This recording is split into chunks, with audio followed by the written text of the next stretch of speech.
안녕하십니까. 관리번호 2번입니다. 네, 대기석에서 대기하시다가 시작 좀 올리시면 중앙 답변석으로 이동하시면 됩니다.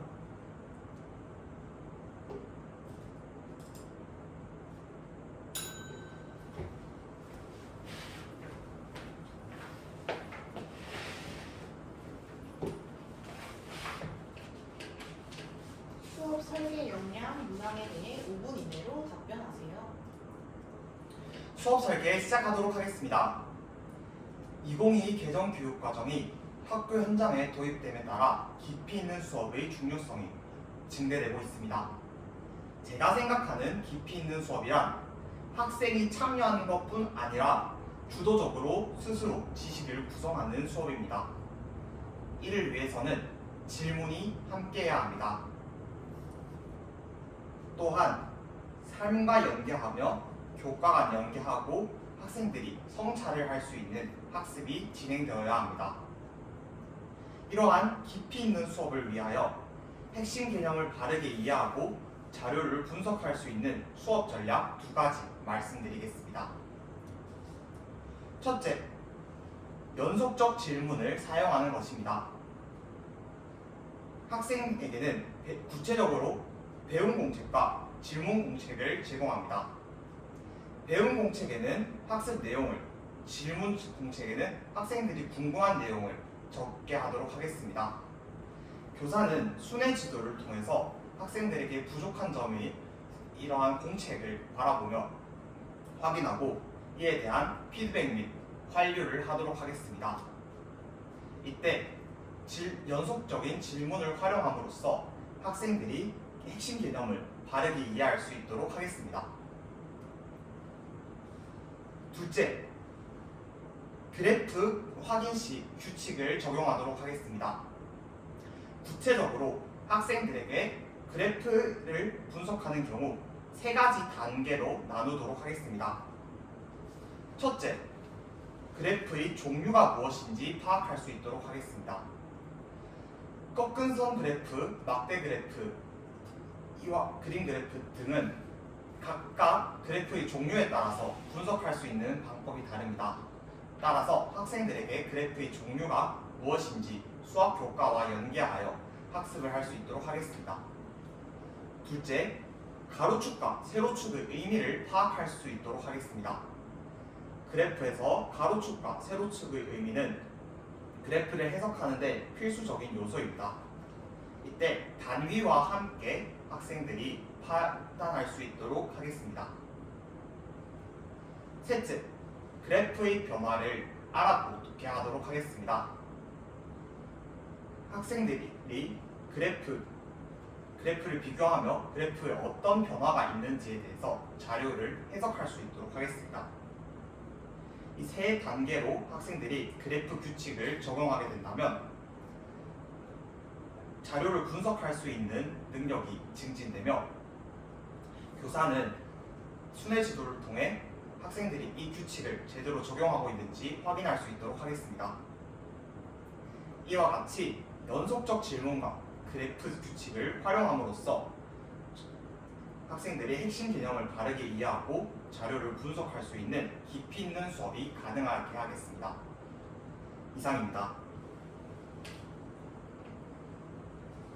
답변석에서 대기하시다가 종이 울리면 오른쪽 의자, 답변석에서 일단 종이 울리면 오른쪽 의자 앞으로 가서 수업 실행하시면 됩니다.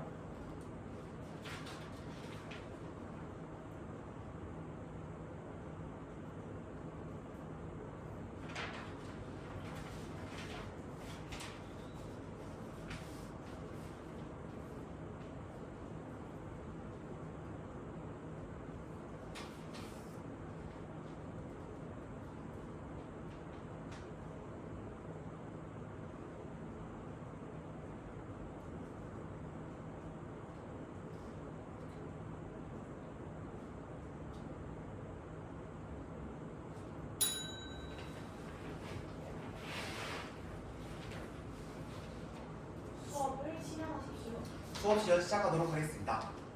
3학년 2반 여러분 첫 번째 활동을 할 준비가 다 되었나요? 네, 고개를 끄덕이는 것으로 보아 다들 준비가 된 것 같은데요. 그러면 첫 번째 배움의 문을 두드려 볼까요? 똑똑! 첫 번째 활동, 알아보자 저출산과 고령화. 이 활동은 개별 활동을 할 것입니다. 여러분 선생님 설명 잘 들어볼게요. 첫째, 우리 학습지에 있는 자료 1을 함께 분석해 보도록 하겠습니다. 둘째, 그리고 학습지 밑에 있는 자료 2를 분석해 보도록 하겠습니다. 그리고 세 번째, 우리 자료 1과 자료 2에 있는 것을 바탕으로 개념을 한번 알아보도록 하겠습니다. 다들 준비됐나요? 그러면 학습지를 꺼내보도록 하겠습니다. 다들 서랍에서 학습지 꺼내볼게요. 네, 다들 꺼낸 것 같으니 화면을 함께 보도록 하겠습니다. 삐. 네, 자료 1은 무엇인가요? 네, 맞습니다. 그래프죠. 우리 다 함께 그래프를 할 때는 규칙을 반드시 하죠. 우리만 그래프 규칙 한번 적용해 볼까요? 자, 자료 1, 어떤 그래프인가요? 네, 민수 한번 이야기해 볼까요? 맞습니다. 민수가 수학 시간에 수업을 열심히 들었는데 이것처럼 이 그래프는 바로 꺾은 선 그래프입니다. 자, 그렇다면 우리 다 함께 두 번째 규칙 적용해 볼까요? 이 자료에서 가로와 세로 어떤 것을 의미하나요? 네, 여기 글자 잘 읽어보면 알 수 있습니다. 네, 민성이 한번 이야기해 볼까요? 그쵸? 가로는 연도를 의미하고 세로는 출생아 수를 의미합니다. 단위는 어떻게 되죠? 그쵸? 가로 열고 만 명이 가로 닫고가 되어 있으니까 단위는 만 명입니다. 그렇다면 이 그래프를 세 번째 규칙 적용해 볼까요? 그래프 속 어떤 변화가 있을까요? 네, 은진이 한번 이야기해 볼까요? 그쵸? 그래프에서 신생아 수가 줄어들고 있습니다. 출생하는 아이들이 숫자가 줄어들고 있다는 것을 의미하겠네요. 그렇다면 여러분, 이 자료 1을 통해서 알 수 있었던 것 무엇이 있었나요? 민준이 한번 이야기해 보도록 하겠습니다. 그쵸? 출생아 수가 점점 줄어들고 있다고 합니다. 좋습니다. 그렇다면 우리 두 번째 자료를 함께 보도록 하겠습니다. 삐.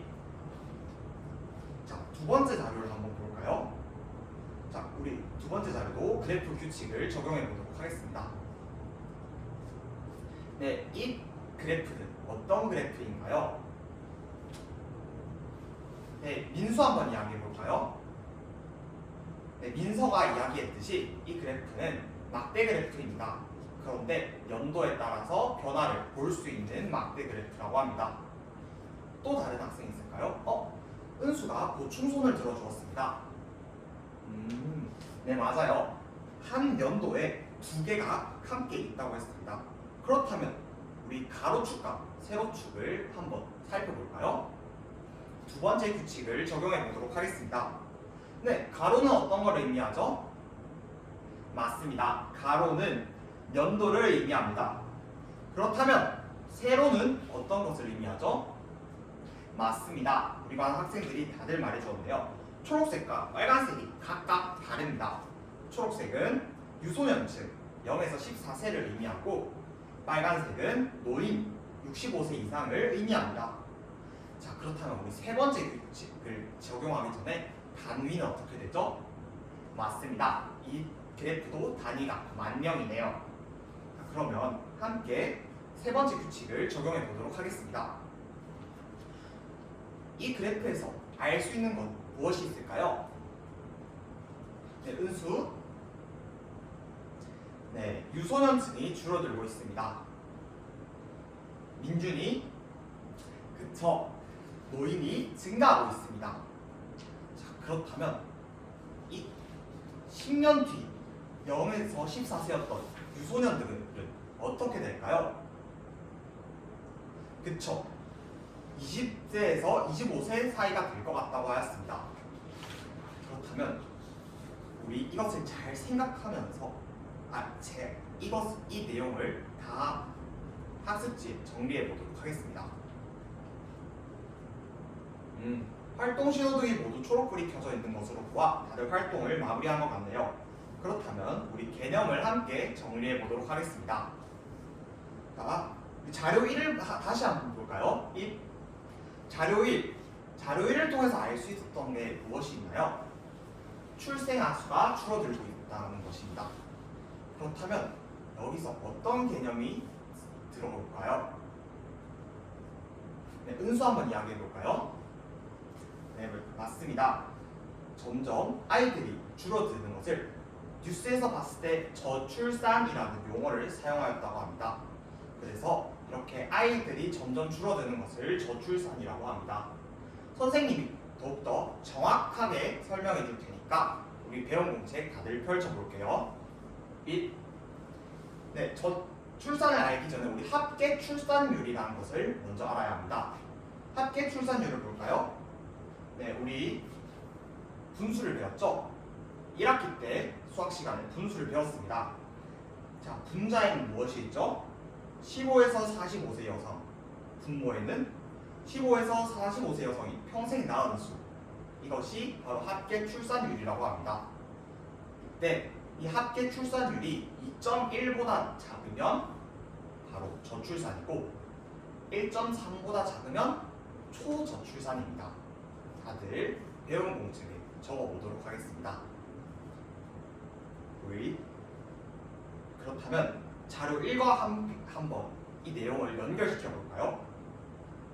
자, 출생아 수가 줄어들면 어떻게 될까요? 맞습니다. 이렇게 저출산으로 이어지게 되겠죠. 그래서 우리는 그래프를 통해서 우리나라가 저출산으로 이어질 것 같다는 것을 알 수 있습니다. 자, 그렇다면 자료 1을 함께 다시 한번 보도록 하겠습니다. 자, 자료 2에서는 노인의 수가 증가하고 있습니다. 이것은 어떤 것을 의미할까요? 네, 민수 이야기해 볼까요? 네, 인구 중에서 노인이 차지하는 수가 점점 증가한다는 것을 의미하는 것 같다고 합니다. 그래서 이번에도 분수를 한번 살펴볼 건데요. 전체 인구 중에서 65세 이상, 우리 아까 이게 뭐라 했죠? 노인이라고 했죠? 노인 수가 100분의 7보다 많으면 고령화, 100분의 14보다 많으면 초고령화, 100분의 20보다 많으면 고령사회라고 합니다. 이처럼 노인의 인구수가 늘어나는 이런 현상을 고령화라고 합니다. 우리나라는 2024년에 이미 고령사회를 달성하였다고 하네요. 그렇다면 이 활동을 하면서 배운 공책 다들 다 정리해야 했나요? 네, 정리를 잘한 것 같으니 이제 질문 공책도 한번 꺼내보도록 하겠습니다. 이 활동을 하면서 궁금했던 점이 있다면 한번 질문 공책에 적어보도록 하겠습니다. 그리고 두 번째 활동을 하면서 과연 이 질문이 해결이 되는지 되지 않는다면 선생님이 지나다니면서 여러분들에게 도움을 주도록 하겠습니다. 그러면 두 번째 배움의 문을 두드려 볼까요? 두 번째 배움의 문을 두드려 보겠습니다. 뚝뚝! 두 번째 활동 적용하자 저출산 고령화. 이번에는 모둠 활동을 하도록 하겠습니다. 4명당 한 모둠, 그리고 6모둠은 어떻게 해야 할까요? 그쵸? 상여기까지 해서 5명이 한 모둠이 되겠죠? 우리 반은 25명이니까요. 그러면 선생님 설명 잘 듣고 이 활동 하도록 하겠습니다. 첫 번째로 활동지를 한번 뒤집어 볼까요? 네, 무엇이 있죠? 맞습니다. 자료 3이 있습니다. 그래서 여러분들이 자료 1과 2를 분석했던 것을 바탕으로 자료 3을 한번 스스로 분석해 보도록 하겠습니다. 이때도 우리 규칙 적용하는 거 잊지 않았죠? 그리고 자료 규칙을 적용해서 3을 분석하도록 하겠습니다. 그리고 둘째, 우리 실생활에서 어떤 변화가 있는지 조사해 보도록 하겠습니다. 이때 여러분들은 선생님이 화면에 QR코드를 3개 준비해 두었습니다. 이 QR코드에 접속해서 실생활 속 어떤 변화가 있는지 한번 조사해 보도록 하겠습니다. 그리고 셋째, 사회 변화에 대처하는 방법에 대해서 한번 토의를 한 뒤 정리한 후 발표하도록 하겠습니다. 그러면 활동 시작하겠습니다. 호철이는 무슨 이유 때문에 활동에 어려움을 겪고 있나요? 호철이는 활동에 어려움을 겪고 있는 건 아닌데 이 그래프를 분석한 게 옆짝꿍이랑 다른 것 같다고요? 한번 선생님이 봐도 괜찮을까요? 네, 한번 보겠습니다. 호철이는 2000년부터 2020년은 인구가 증가하고 있었다고 합니다. 그 전에 우리 그래프 규칙을 함께 보면서 다시 볼까요? 좋습니다. 이 그래프는 어떤 그래프죠? 막대 그래프입니다. 가로는 무엇을 의미하죠? 연도, 세로는 15에서 64세, 즉 생산 가능 인구를 의미한다고 하였습니다. 그렇다면 2000년부터 2020년도까지는 인구가 증가했고 2030년도부터는 예상이니까 호철이는 이 그래프가 틀렸기 때문에 점점 증가할 거라고 생각했고 짝꿍, 은수는 2000년부터 그래프의 예상에 따르면 점점 줄어들 것이기 때문에 앞으로 생산 가능 인구가 줄어들 것 같다고요. 호철이 한번 배운 공책과 질문 공책을 꺼내볼까요? 네, 한번 선생님이 봐도록 하겠습니다. 네, 자 호철이는 15세에서 64세, 10년 뒤 유소년 인구가 어떻게 될지 잘 모르겠다고 하는데요. 자, 우리 자료 1을 다시 한번 자료 1을 다시 한번 보겠습니다.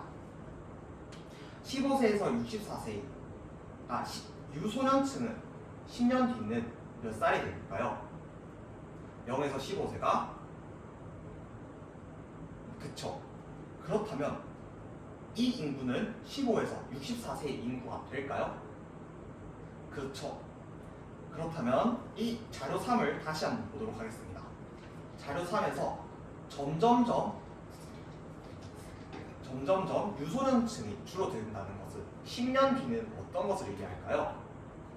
그쵸. 10년 뒤는 생산 가능 인구가 줄어든다는 것을 의미하겠죠. 그래서 2030년도부터는 예상에서 또한 예상처럼 점점 줄어든다는 것을 호철이가 알 수 있었다고 해야 돼요. 좋습니다. 호철이가 스스로 이렇게 새로운 생각으로 사고를 확장하는 것 선생님이 칭찬합니다.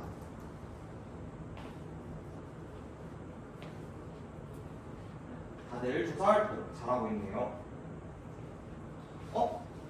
수환이랑 기인이는 무슨 이유 때문에 서로 다툼이 있나요? 수환이가 기인이의 의견을 듣지 않으며 모둠 활동을 참여하지 않는다고요? 수환이 왜 그렇게 하나요? 수환이의 의견과 기인이의 의견이 다르기 때문에 모둠 활동을 하는데 의견을 듣지 않았다고 하였습니다. 수환이가 만약에 이야기를 하고 있는데 기인이가 수환이랑 의견이 다르다고 만약 수환이 생각을 듣지 않으면서 다른 짓을 하면 기분이 어떨 것 같아요? 기분이 안 좋을 것 같다고요? 그러면 수환이 어떻게 해야 할까요? 그쵸? 기인이에게 경청하면 될 것 같다고요? 좋습니다. 활동 신호등을 보니 다들 활동을 마무리한 것 같습니다.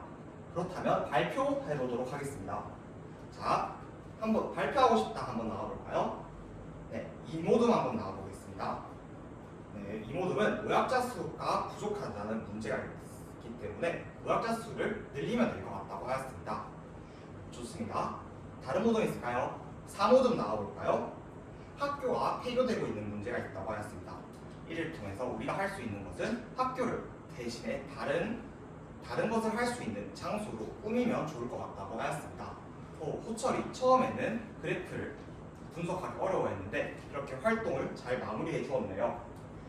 여러분들이 모습을 보니 여러분들이 발표를 실물 화상기를 통해서 잘 어떤 자료를 조사했고 어떤 방법을 대처했는지 잘 알 수 있었습니다. 이상으로 수업 시간 모두 마무리하겠습니다. 그럼 저는 앉아주세요. 저 아이패드에 저 네네네. 네.